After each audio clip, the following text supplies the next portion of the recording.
I bought my house for a steal. It was an old Victorian, a bit of a fixer-upper, sure, but it had character. The realtor mentioned the previous owner, an elderly woman named Alara, had passed away inside. Peacefully in her sleep, she'd assured me. I wasn't bothered. People pass away in homes all the time. It's part of a house's history. For the first few months, everything was perfect. I spent my weekends painting walls, sanding floors, and slowly bringing the old house back to life. It felt good. It felt like mine. The strange things started subtly. A misplaced set of keys. A door I was sure I had closed suddenly ajar. I chalked it up to the stress of renovations, my own forgetfulness. Then came the whispers. Faint, like the wind rustling through old pipes. I'd be in the living room and hear a soft murmur from the upstairs hallway. When I'd go to check, there was nothing but silence and the scent of lavender, faint and out of place. I didn't have any lavender in the house. One night I was woken by a distinct sound from downstairs. A music box. Its melody was delicate, a simple tinkling tune I didn't recognize. My heart hammered against my ribs. I crept out of bed, grabbing the heavy maglite from my nightstand. The music grew louder as I descended the creaking stairs. It was coming from the study, a room I hadn't touched yet. The door was slightly open. I pushed it, and the music stopped abruptly. The room was filled with moonlight illuminating dust-covered furniture. In the center of the room, on a small, ornate table, sat a wooden music box. Its lid was open. I had never seen it before. I slammed the lid shut, my hand trembling, and backed out of the room, locking the door behind me. I didn't sleep for the rest of the night. The next day I tried to rationalize it. Maybe the previous owners had left it. Maybe the vibrations of the house had somehow triggered it. But I couldn't explain how it appeared on the table. Things escalated. I'd see a shadow move in my peripheral vision, a fleeting glimpse of a dark shape just out of sight. The lavender scent became stronger, almost cloying, and would appear in random rooms, lingering for a few minutes before vanishing. The whispers became clearer, not words but sounds. A soft sigh, a quiet sob. It was always coming from just around the corner, or from the room I had just left. I started doing some research on the house and its previous owner, Alara. The local library had archives of old newspapers. I found her obituary. She died at 87, a lifelong resident of the house. The cause of death was listed as natural causes. But then I found something else. A small article from a few years before her death. It mentioned a break-in at her address. The intruder was never caught, but some personal items were stolen, including a collection of antique music boxes. The article quoted Alara, who was heartbroken.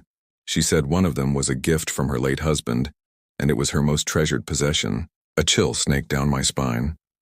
The music box. That night the house felt different. Colder. The air was heavy, charged with a palpable sense of sorrow.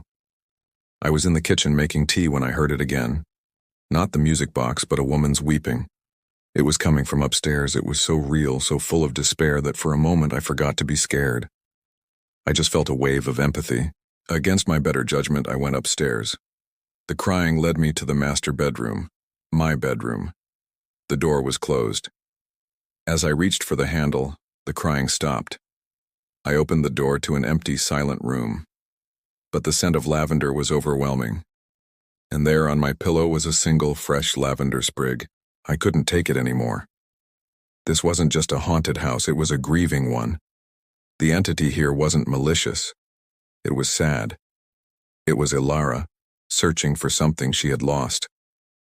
The next day I went to every pawn shop and antique store in a 50-mile radius. I showed them a picture I'd taken of the music box from the study.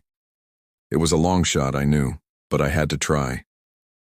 For hours I got nothing but blank stares and shakes of the head.